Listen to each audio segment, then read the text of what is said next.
Working with internationally based affiliates can open up a whole new world, pardon the pun there, of opportunity for your affiliate program. But there are some challenges and considerations to keep in mind. So in this episode, I'm going to share exactly how to work with affiliates from all over the world and grow your affiliate program in new ways. Welcome to the Affiliate Guy podcast. If you want to grow your income, serve your tribe, and enjoy all the benefits of affiliate marketing and having your own affiliates, you're in the right place. Thanks for joining me today. Let's get started. So here's the thing. Some of the best affiliates I've worked with were international affiliates. Some of the best affiliates were from, I'm thinking of individuals from Canada, Ireland, the UK, Germany, Italy, South Africa, Egypt, Morocco. Had some good ones from Thailand, Japan, South Korea, Australia, New Zealand, France, all of Scandinavia, Mexico, Puerto Rico. I've had some from Central America, South America, all over the world. Some of the best affiliates. Also some of the worst. And the thing is, that's no different than US-based. Right? That is no different. Some of the worst affiliates I've worked with were right here in the good old US of A. Some of the worst affiliates I've worked with were from the Midwest. Some of the worst affiliates I've worked with lived near me in Tennessee when I lived there. We had one that was only a couple miles away. One of the worst I've ever worked with in terms of all the issues you'd expect. Communication issues, fraud, bad marketing, not living up to their promises. Everything you could possibly think of that would make somebody a bad affiliate, they've been in the US, they've been internationally. And it's really, the percentage-wise, it's been no different. Because one of the big things that people think of with international affiliates is the fraud side. No, dealing with all that fraud. And we're going to talk about that today. But there are some great affiliates. But there are some unique challenges and some unique opportunities. And that's what we want to talk about today. So I'm making the assumption, as I talk about this today, that you are a US-based program who wants to possibly work with some affiliates overseas. So this is not for you. I'm not talking about being in Ireland trying to recruit Irish affiliates. I'm not talking about being in Great Britain trying to recruit American affiliates. I am talking about being in the US recruiting international affiliates, okay? So first of all, why would you work with international affiliates? Well, the first one, most obvious one, is just expanding your market, increasing your reach. That's probably the biggest reason to work with international affiliates is the opportunity for market expansion. If you take these affiliates, they understand the culture they live in. They understand the consumer behavior. They understand how to market in their neck of the woods. And sometimes, especially when you're dealing with countries like India, their neck of the woods could be their 50-mile radius.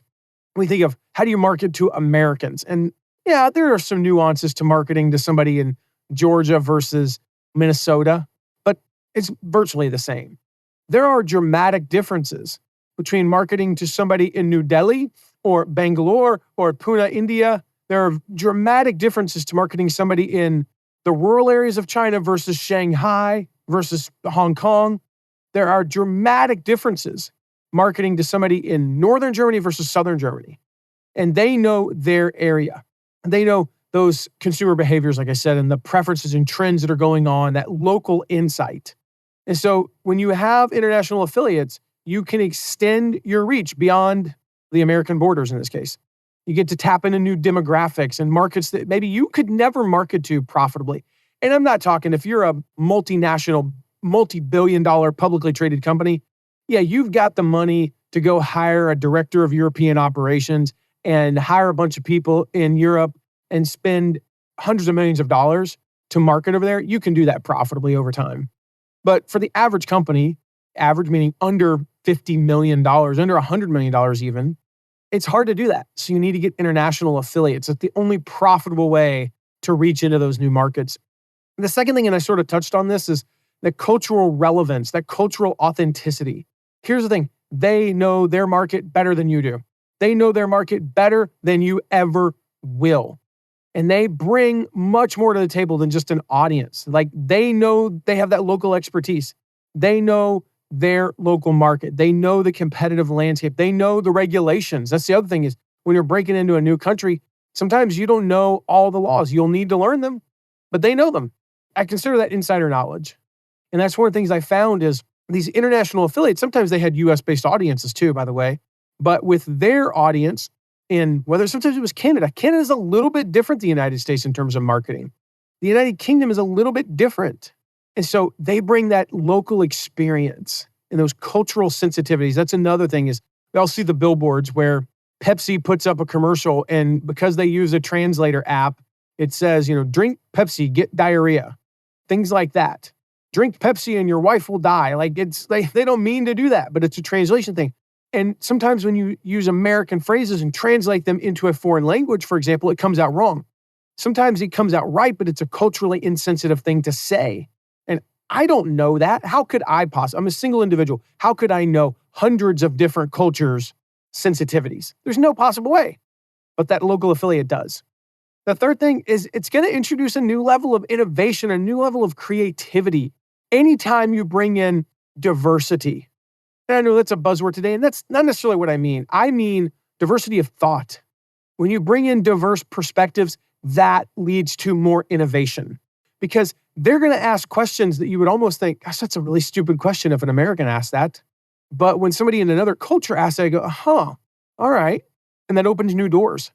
When you collaborate with these affiliates from all these different parts of the world, you start to get fresh ideas. And you start to think of new marketing ideas. And this can translate into better marketing for other parts of your company, by the way. You can share these things with your marketing team. And this just leads to new ideas, leads to all kinds of breakthroughs. Every time I've started working where we took a program that was American-based and then added international affiliates, it helped our American affiliate program. We had better messaging and just this creativity that I can't really describe. I can't really describe this creativity, but it just had an increase in creativity and innovation on our side. The fourth thing is just more visibility globally. You're now putting your brand on a global stage. You're getting seen, you're getting recognized by audiences all over the world. And not only does that increase brand reputation in the US, but it opens doors to new partnerships because, again, I go work with one affiliate in India, and then I work with 2, and then 3. And the same thing happens when I work with 1, 2, 3, 10, 100 in the US. Now, all of a sudden, a lot of people in India, maybe in that localized area of India, are seeing that there's like 10 different people promoting this brand. Maybe I should promote it too. And you get to replicate. We talked about this 30 or 40 episodes ago, how to experience that exponential growth by focusing on one niche. And I said how we went out and we worked with one niche. We worked with mommy bloggers, and then we dominated that. And then we worked with wedding photographers, then graduation photographers and baby photographers. And then eventually we worked with nonprofits, and we worked with PTAs and PTOs and all those things. And we focused on one thing at a time. The same is true when you focus on one thing at a time in that new country and you get 10 or 20 or 30 of them, you start to get saturation in the market, and then you grow. And then you start to get affiliates, like you work your butt off to get your first 30 to 100 affiliates in the UK. And all of a sudden, your next 200, you only personally recruited 50 of those. You got 150 who just came to you. And then of the next 400, you only recruited 2 of them. And the other 398 came to you. That's a huge thing. The fifth thing is just a consumer trust, consumer loyalty in that market. Yes, you can start selling your product in Hong Kong. You can start selling your product in Australia. You can start selling your product in Egypt. But do they trust you? Gary Vaynerchuk says, trust is the currency of the digital age. And when consumers see their favorite influencer, their favorite local influencer, local again being my country or my region of that country, when they see an affiliate endorsing a brand, that creates an immediate level of trust. More so than I could go over there, I could run Facebook ads, but I'm an American company saying American things, coming in and waving an American flag, whatever, it's not as trustworthy as a local affiliate. So these affiliates already have that loyal following. They already have credibility. They already speak the language. They know the culture. They have the accent. They say the words. Just think about England and America. We speak the same language, English. And yet there are certain words that they use that we don't use here in the United States and vice versa. Or they mean completely different things. It's crazy. And so we need them to be speaking that language. They even add use to words that end in OR. It's crazy. All right. Number 6, adaptability to global trends. Because again, the rest of the world is changing differently. Different parts of the world are changing differently than the United States is. And they're like an antenna. They are reporting back to us, here's this thing that's happening in Germany. At some point, if Germany is ahead of the US, it's going to hit the United States. So we get first access.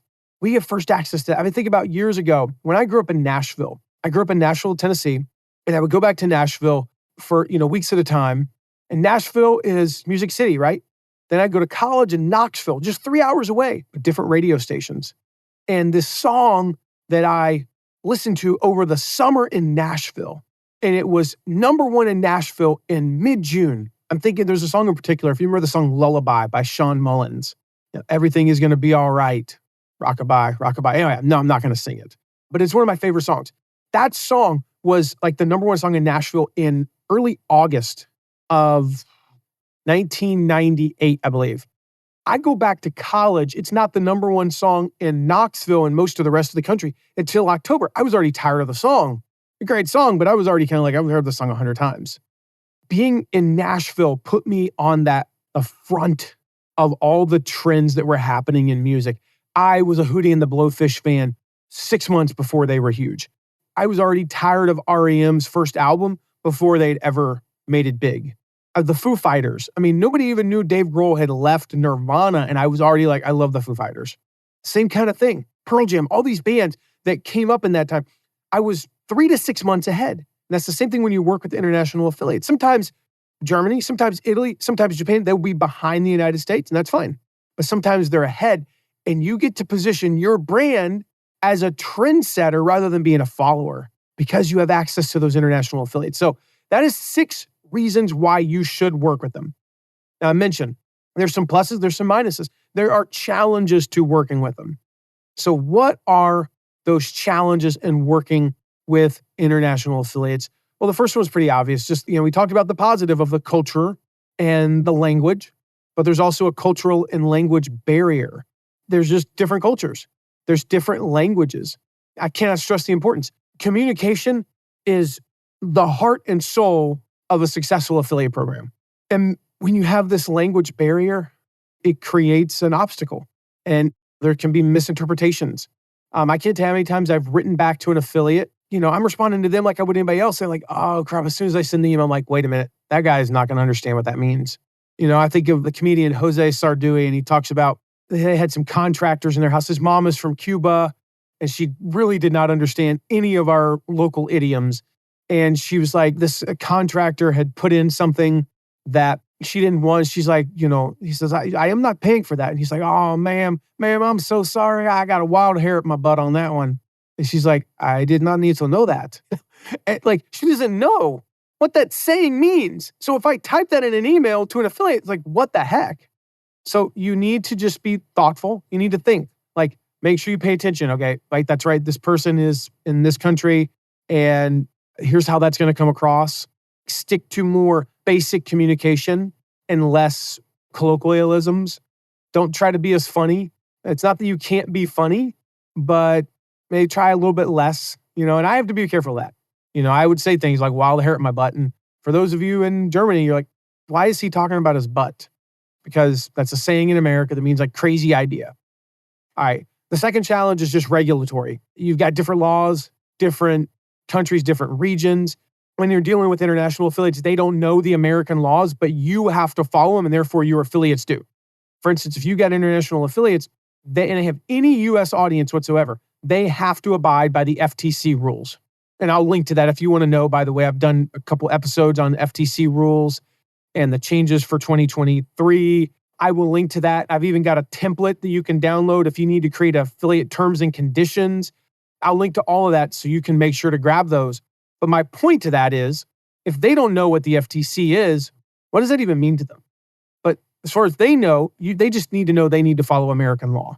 All right. If there are any restrictions or regulations that come with working with an affiliate in Thailand, Singapore, Morocco, wherever, you need to know that. You need to know what those regulations are.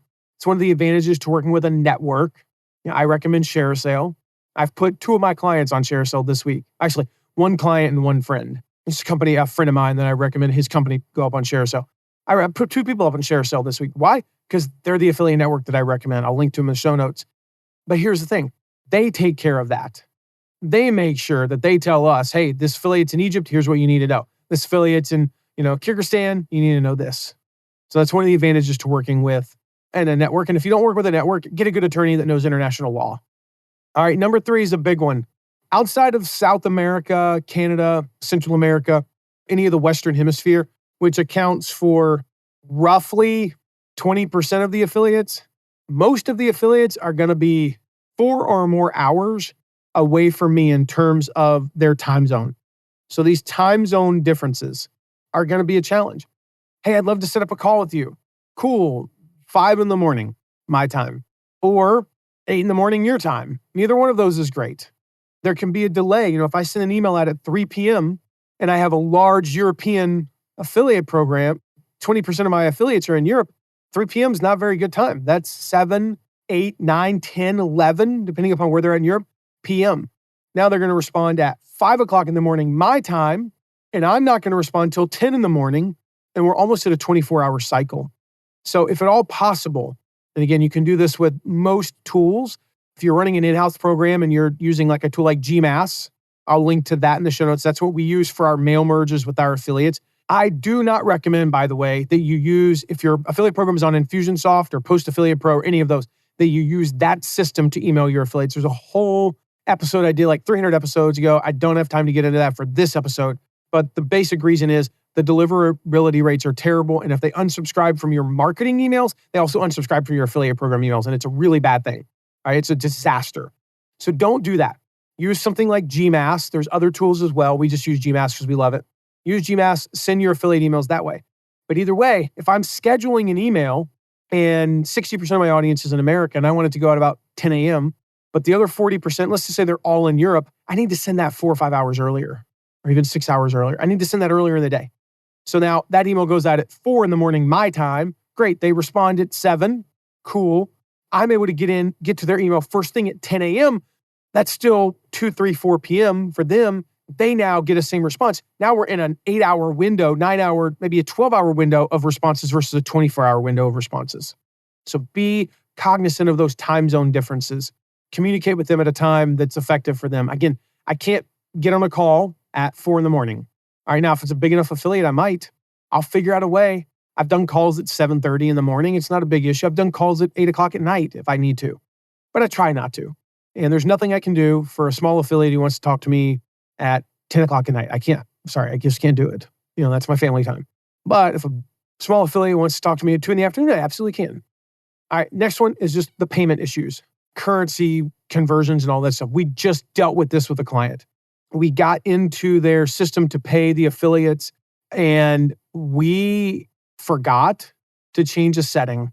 They're based overseas and it defaulted to their thing. So I can't remember if it overpaid the affiliate. I think it underpaid them by about 6%.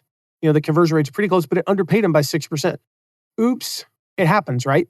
So that's a challenge. You don't have to worry about that if they're in the US. Well, we would actually if most of these affiliates are in the US, but our client's in another country.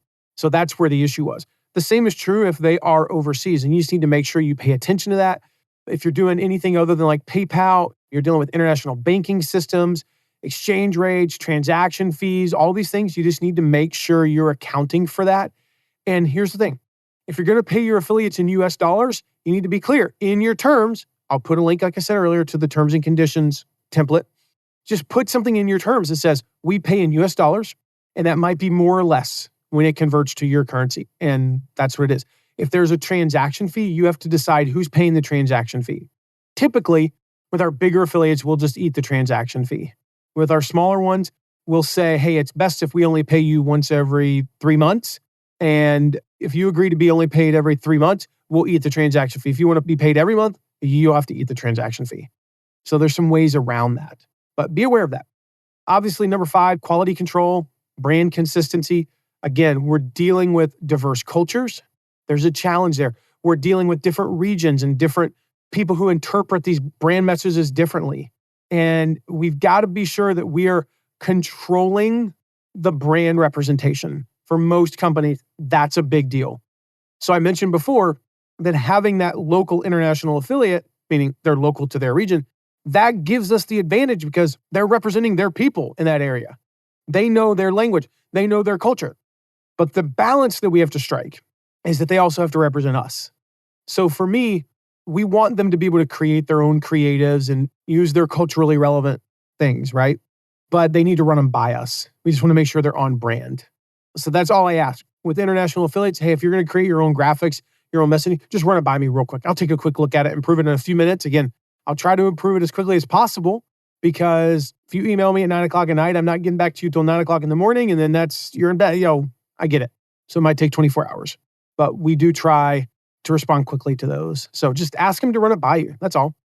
Number 6, the differences in technology. Some places don't have high-speed internet yet. They've got lower bandwidth.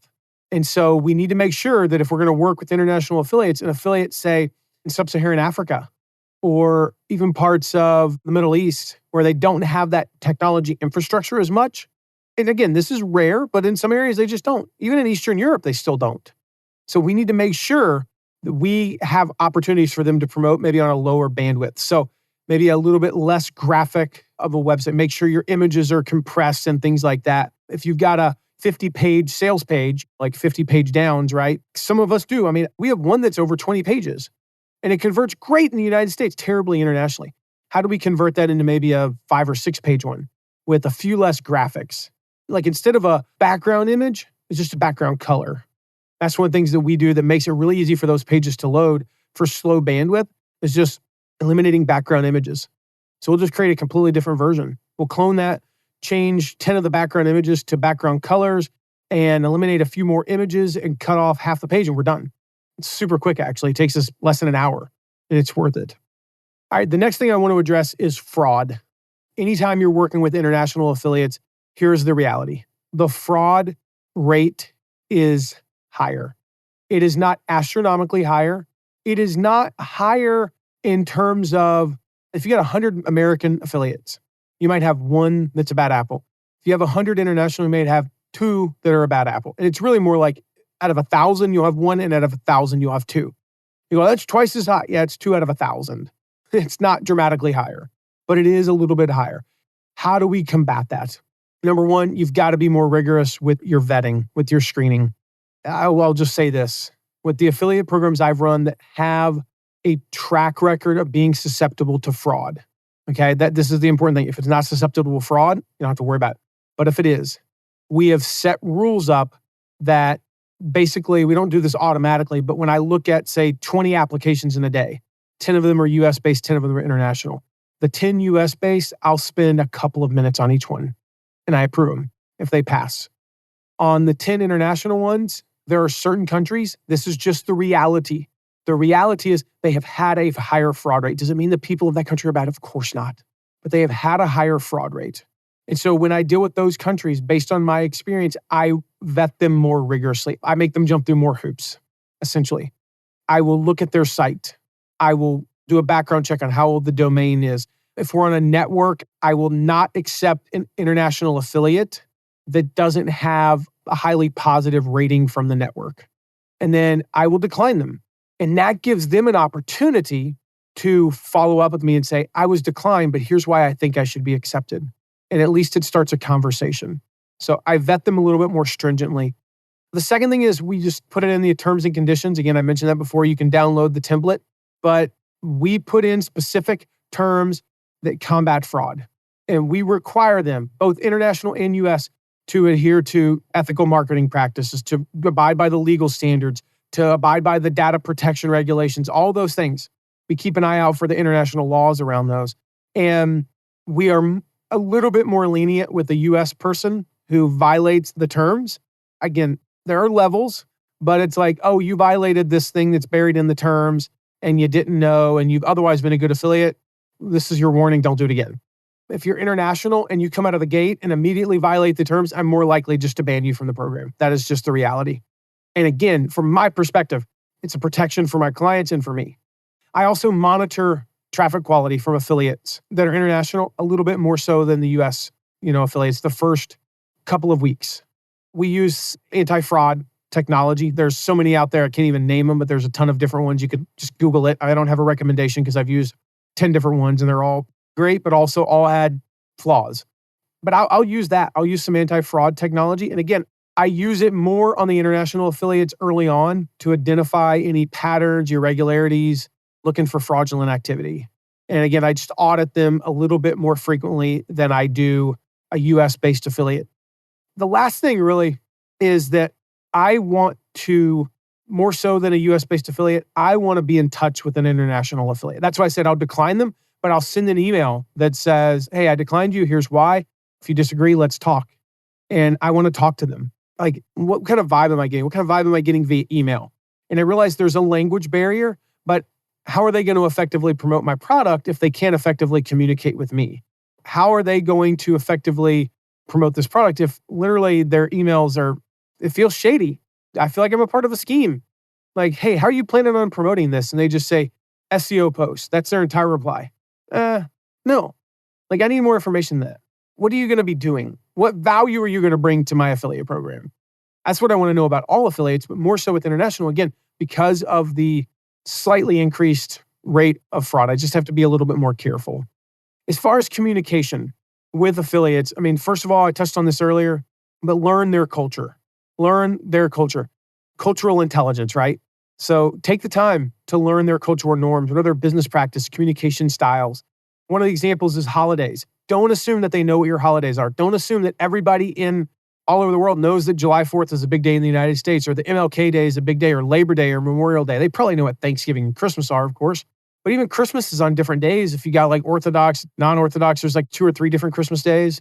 I don't think you have to account for every international holiday, or it would be literally 4 different holidays a day every single day. But make sure you at least know what are the big ones that are more universal, but maybe not as big in the United States. And I don't know what those are, but make sure you know what they are. Make sure you're using the right communication channels. WhatsApp is much bigger outside the US. I don't even use WhatsApp. I have the app. I have literally not messaged anybody in 2 years on WhatsApp. Nobody's messaged me in 2 years, but it's huge internationally. So know what those things, Skype is huge internationally. I can't remember the last time I Skyped with an American. Probably 2015, but international affiliates, I've Skyped with probably 3 dozen in the past year and a half, 2 years. It's big overseas. Establish those protocols like we talked about. If you have a lot of international affiliates, make sure they know. Like, I check email between 8 a.m. and 6 p.m.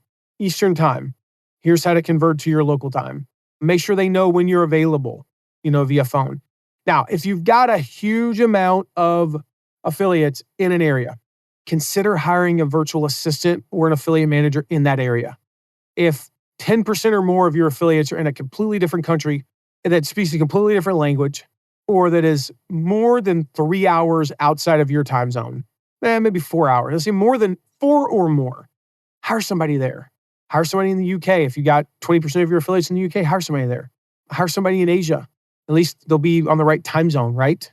And a lot of times when you're dealing with maybe like somebody from Korea versus somebody from China, they are used to speaking together in English. Again, they're not going to use those colloquialisms and things like that. So usually you can do stuff with like a translator app, Google Translate, but figure out a way to work with them on a better level if they make up a large percentage of your affiliates. Use technology, to talk in real time. Use Zoom, use Google Meet, use instant messaging apps, WhatsApp and stuff like that. The last thing I would say with regard to the communication side is to just give them access to a lot of training. Yes, it's going to be you training them. It's going to be in English. Does it make sense if you have a large, again, you've got 20% of your affiliates are in Germany? Does it make sense to possibly hire a German? Probably, at least to do maybe do the training. Could you find somebody, an affiliate trainer in Germany who could take your English and translate it, maybe not word for word, but translate the gist into German and pay him $3,000? Sure. That would make a lot of sense. If you got somebody in India, again, could hire somebody in India just to do effectively like voiceover and translate it. Probably do that for $500 to $1,000. And that will be worth it to get them to understand what you're trying to say. All right, as we wrap up, just a few other considerations. I mentioned have a sound, solid terms and condition that addresses everything on a macro level from your international affiliates and your US affiliates. So you can get that. I'll put a link to that in the show notes to get the template. You can just download the template, change a few things, and bada boom, bada bing. One thing to definitely start watching out for more and more is data protection and privacy. And you got GDPR and European Union. There's probably something in China and probably something in India. There's all these different markets. So just make sure you're aware of those. Make sure you're aware of the tax implications. With international affiliates, you have to get a W-8 BEN. To this day, I still don't know what the BEN stands for. I'm kind of curious, but you got to get a W-8 BEN. Make sure you're getting that. Make sure you talk to a CPA if you need to. There are some complexities with international taxation and all that. The last thing I'll say is just around IP, intellectual property. Make sure that your affiliates are not infringing on trademarks or copyrights or any other IP that's owned by somebody else. Sometimes I have found they just don't know. They don't know that it is illegal to copy other people's stuff. Like, it's a cultural thing, but it is in the United States. And they are representing a United States-based company, and they are representing you. And then I guess the last thing I would say is just keep up to date on those regulatory changes in regard to the legal side and the different hundreds of jurisdictions. It's totally worth it to work with these affiliates. You just need to know how. So if you got any questions about this or anything else, shoot me a text anytime, 260-217-4619. Happy to answer those questions. Check the show notes links. I've got linked to the stuff I did about the FTC laws, the terms and conditions template that I talked about. I'll link to that so you can just easily go grab that. I'll have a link to ShareASale and Gmass as well. So if you want to go grab those tools, you can. Again, if you got questions, text me 260-217-4619 and make sure to hit subscribe, because in the next episode, I'm going to talk about how to make money from affiliate product reviews. So for you affiliate managers, I'm going to talk about how to get your affiliates to do that and how they can make money from writing product reviews about you. And then for you affiliates, how to do that, how to make money from writing affiliate product reviews. So make sure you hit subscribe so you don't miss that. I'll see you in the next episode. Thank you so much for listening today. Remember to check out all of our deep dives into affiliate marketing at theaffiliateguide.tv. And if you have a question, ask it at asktheaffiliateguide.com. Who knows? Maybe you even be featured on an upcoming episode. And lastly, if you haven't yet, make sure to leave a rating and review wherever you're listening to this episode. See you soon.